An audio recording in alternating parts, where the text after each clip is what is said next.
Choice is difficult. Sometimes it's easier when life isn't in our control. Sure, sometimes we want complete control of our life, but there are moments where not having a choice would make life simpler. Maybe not better, but simple. Easy. Muted is a Webtoon original series that focuses on the world of witches and magic, having our main character Camille Severin as part of the Severin household, family, or whatever. These houses specialize in magic types, and our Severins are the masters of the lovely blood magic, which they use to summon demons and make wishes? Sounds extreme, but whatever. The world of Muted is an interesting place because of that magic. I love fantasy, but I mainly love it because of magic. And I love the way Muted uses magic.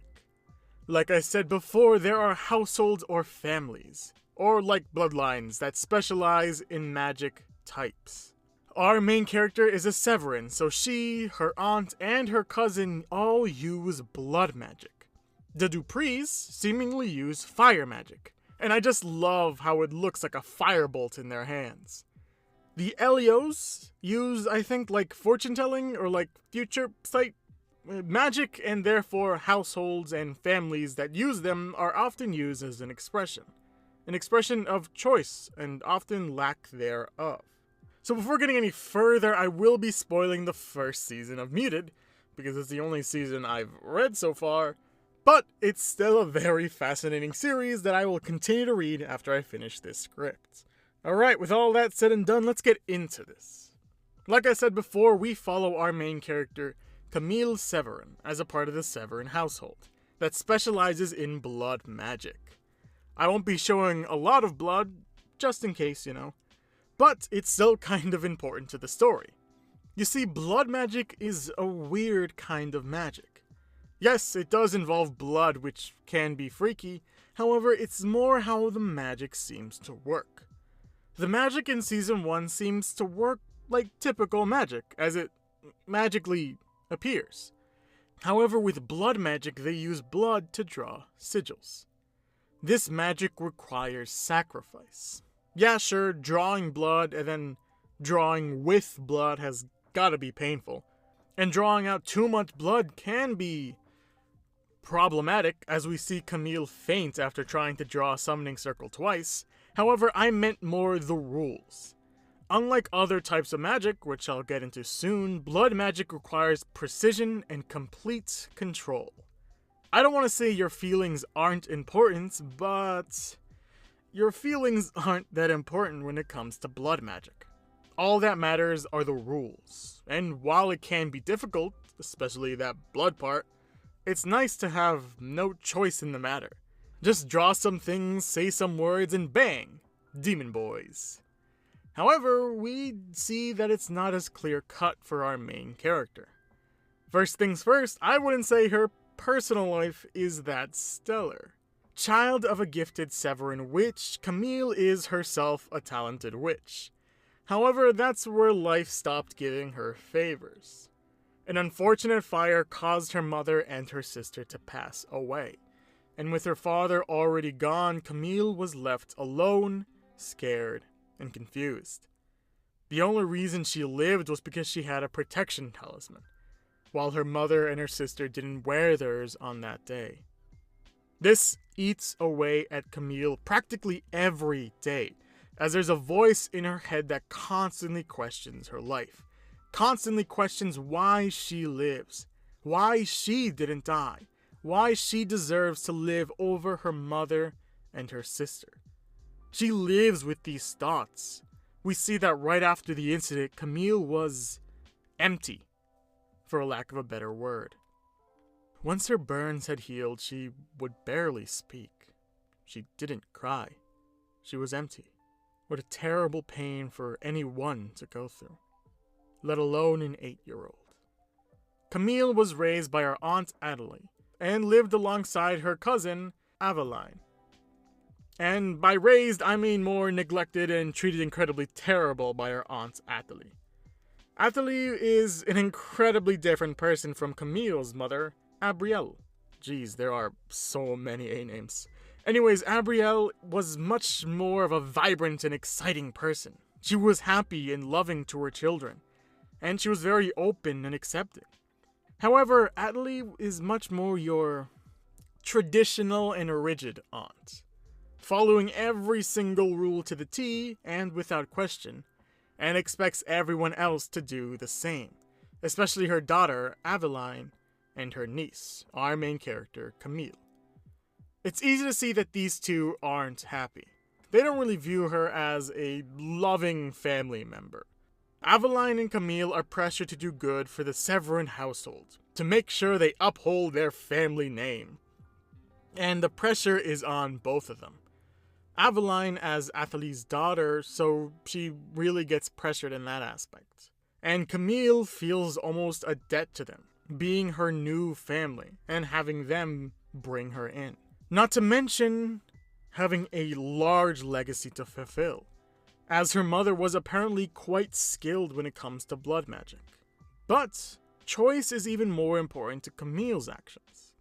As I've mentioned before, she's a Severin, using blood sigils, which, while not great, at least she knows who she is. There's a certain safety in your identity, because even if you don't like who you are, at least you know who you are. However, that's the problem, isn't it? There are a lot of families in this series, but one important one I didn't mention is the LaRue family. A family that specializes in plant magic, a much more freeing type of magic compared to blood sigils. Plant magic doesn't require those heavy burdens, doesn't require heavy restrictions. It's much more free and liberating, requiring more feelings than rules. While we haven't got much to the other types of magic in Season 1, blood and plant magics are seemingly opposites, both on requirements, on rules, and on what they can achieve. With plant magic, you typically grow something, create or expand life, while blood magic requires you to take some of your own. The reason this is important is because our main character, Camille Severin, isn't just a Severin. She's also a LaRue, on her father's side. This is typically seen as problematic. Households don't typically mix, or according to Camille, it's against the rules. Children of two separate witch families aren't supposed to exist. It's an imbalance of power. The child's abilities could be overpowered, or unpredictable, and dangerous. There aren't usually two kids from different families. Like she said, it's dangerous and unpredictable. And we see this danger and unpredictability right in a lot of episodes, but we're going to look at episode 3, where she tries to summon her demon. And while she does everything perfectly, it doesn't work, as a plant gets summoned instead. Fearing disappointment, she ruins her circle and purposely makes a failed second one. But later on, eventually chooses to summon that plant again on her own terms, summoning the plant girl Dendrobium, or Dendro because it's easier. Dendro is a fascinating character, as she has insight into situations, because she's an outsider. She's actually from a different world altogether, so she has really interesting responses to tough questions.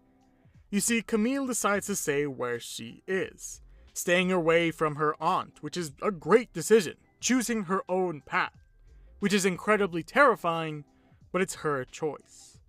Choices are difficult and stressful.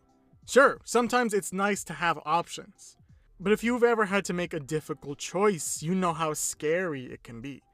Because one choice might mean a lot. One choice could either make or break your future.